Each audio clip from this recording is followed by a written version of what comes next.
Good day, grade 8. Before we start our discussion for this day, may I ask Anna to please lead us in a prayer? Amen. Thank you, Anna. Now, who's absent? Great. No one is absent for today. So before we proceed to our discussion for today, yesterday, we started discussing about the laws of motion, which was introduced by, yes, Sir Isaac Newton. Great job. Now, who wants to tell me how many laws of motion do we have?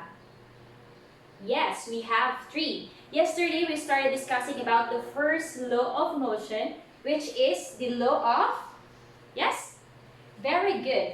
Law of inertia. Who wants to state the law of inertia? Great.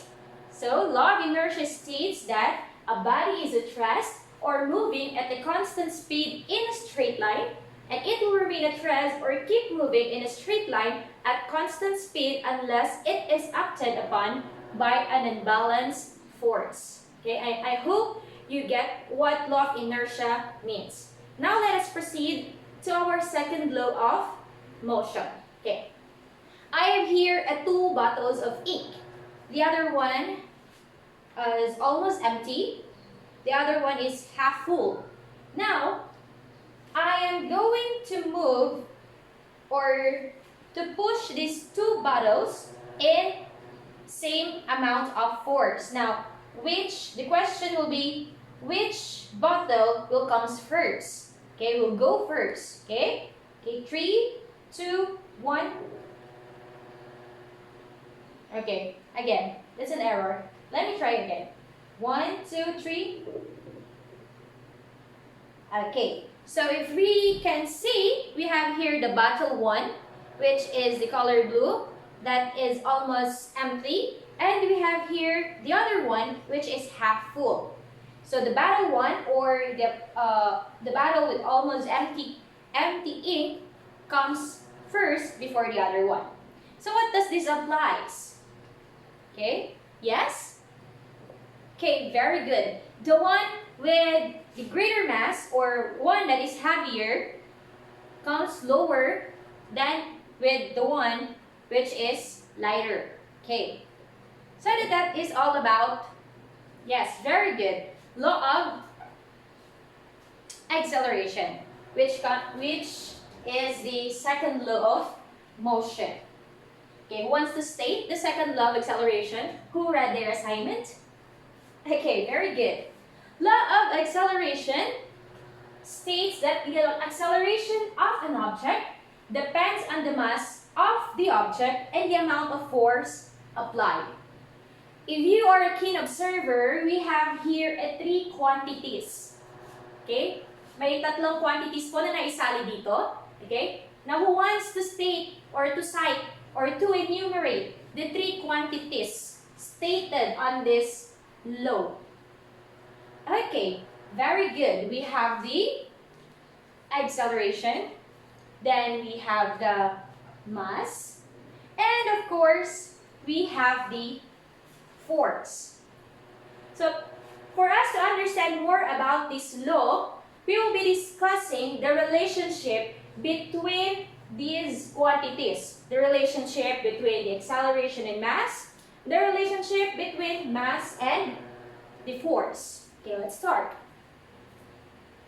Okay, let us start with the relationship between mass and acceleration. Okay, it's not moving. Okay. We have here 2 objects. We have a ball and a beach ball. Okay, we all know that the basketball is heavier than the beach ball. Now, if we are going to push these 2 objects, exerting the same amount of force like what we have done with these 2 bottles, which ball will come first? Yes, very good. The beach ball. Okay? Okay, that's the basketball, and we have the beach ball. Now, the beach ball won. Okay, so from this illustration, who wants to tell me the relationship between acceleration and mass? Yes? Okay, great observation. You have said that when mass is heavier or if the mass is greater, it will accelerate slower or vice versa. And if one value decreases and the other one increases, the relationship between them is called inversely proportional o they are inversely proportional. Ibig sabihin, magkabaliktad. Kapag isa ay umaangat, ang isa ay bumababa. Meaning, the relationship between mass and acceleration is the lesser the mass, the faster it will accelerate, and the greater the mass, the slower it will accelerate. Like what we are doing in our real life situation when we carry, okay, when we carry a pail of water and when we carry a glass of water, okay, mas mabilis tayong naglalakad when it comes in carrying the glass of water than in carrying the pail of water because the pail of water has the greater mass. Okay, hindi naman tayo sa nanlalait dito, but we all know that if we feel that we are heavy, pag tumatakbo tayo, we run slower than those who are much lighter than us. Okay? So that explains the relationship between mass and acceleration. Okay, how about the force and acceleration? Now we have here two bottles with the same amount of volume or same amount of ink. And I'm going to push them again, but with the different amount of force. I will be exerting a lesser force on this one and a greater force on this one. Okay, 1, 2, 3. Oops. Okay, so the bottle one, which I exerted lesser much force, comes, accelerates, what? Is slower. Very good. And the one that I put much effort in pushing accelerates faster. Very good. Now, the relationship between force and acceleration, okay, we have here an example or an illustration here. We have here two tables. Okay, the other one, I think, if you can observe, it is exerting too much effort to push the table, and the one is just nothing. Okay, exerting less effort. Okay, let's see who comes first. Okay, again.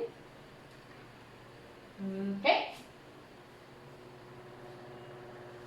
And the other one. Okay.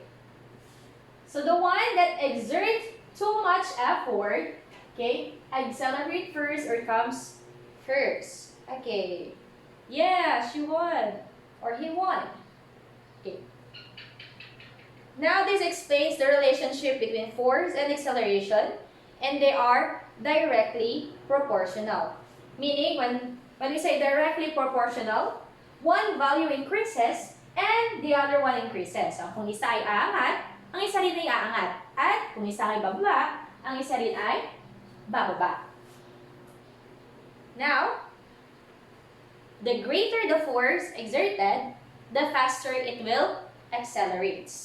And vice versa, the lesser the force exerted, the slower it will accelerate. Okay, like in a real life situation, if you exert much effort in doing your, in studying, okay, you will accelerate. Hindi naman yung as in accelerate, but you will learn more. Okay, mas matututo ka ng mabilis if you will come in exerting force or effort in doing things. Okay, ganun talaga tayo sa buhay. We need to exert more force in order for us to move. Okay. Since we are dealing with three quantities here, the mass, the force, and accelerates, we have a problem solving. Aww. Okay, don't worry, this is easy. Okay, let's start example number 1. Okay, example number 1 says here, what net force is required to accelerate a car at a rate of 2 meters per second square if the car has mass of 3,000 kilograms. Okay. Before we solve this problem, the first thing that we are going to do is to identify what formula are we going to use. Okay. Meron kasi tayong formula when it comes sa law of acceleration. And the formula is F is equal to ma, wherein F stands for the force, M stands for the mass, and A stands for acceleration.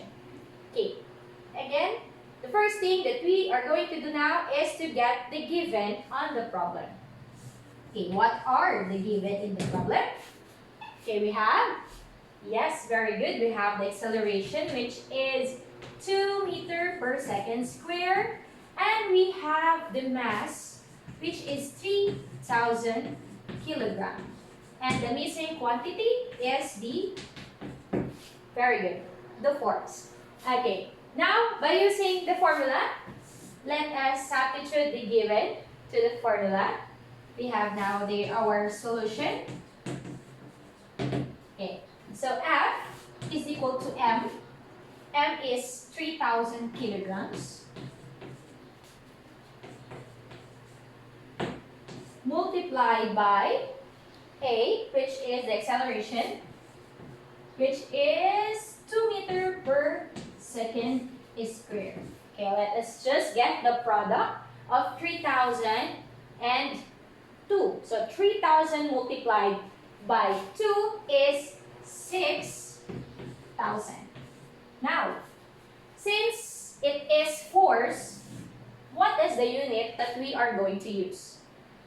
Yes? Very good. We are to use the kilogram times meter per second square, or in short, very good, or N, which is Newton, in remembrance of Isaac Newton, who introduced this law of motion. Okay, get the point? Okay, another example.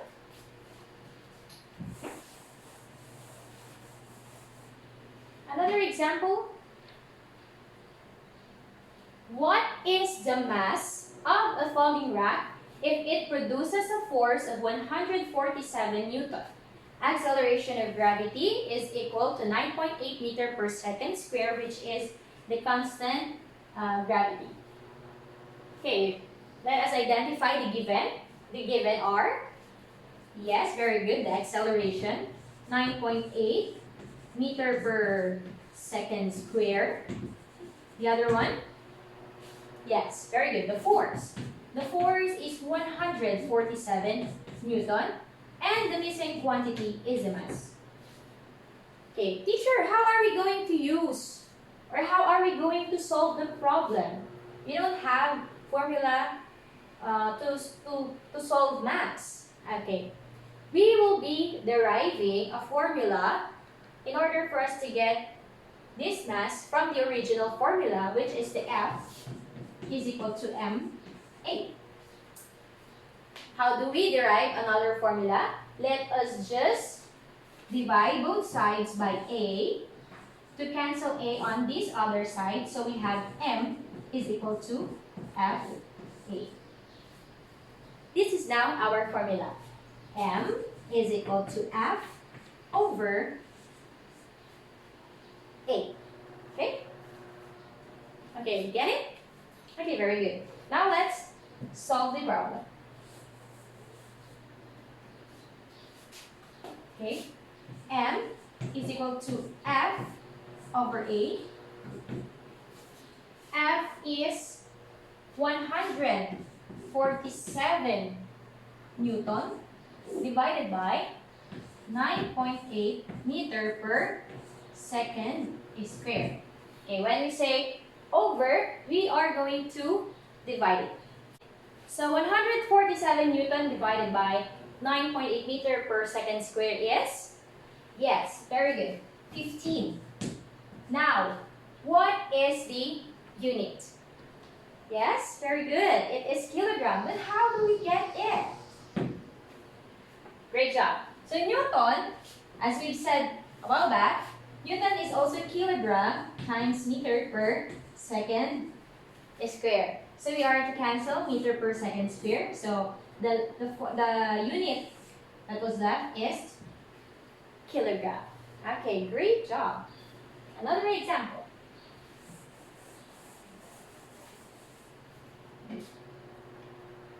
Another example here is, what is the acceleration of softball if it has a mass of 0.5 kilograms and hits the catcher's glove with a force of 25 Newton? Okay, now let us start enumerating the given. Given is force, yes, 25 Newton. Yes, mass is 0.5 kilograms. And the missing quantity is the acceleration. Like what we have done to get the mass a while back, we are going to derive again another formula using the original formula. F is equal to ma. Okay, let us divide both sides by m so we can cancel m. Now we have A is equal to F over m. Okay, A is equal to F over m. That is now our formula. A is equal to F over m. Now let's proceed to the solution. A is equal to F, which is 25 Newton, divided by 0.5 kilograms. Okay, and the answer is, yes, very good. That's 50. Now, what is the unit? Yes, great job. The unit is meter per second square. So we come up with this unit because, again, Newton can be written as kilogram times meter per second square. Let us cancel kilogram. Then the unit left is meter per second square. Okay, so we have three formulas in computing for this law. We have a formula for the force, we have a formula for the mass, and we also have formula for acceleration. Okay, let us see who understands the lesson. Okay, we will be having our activity.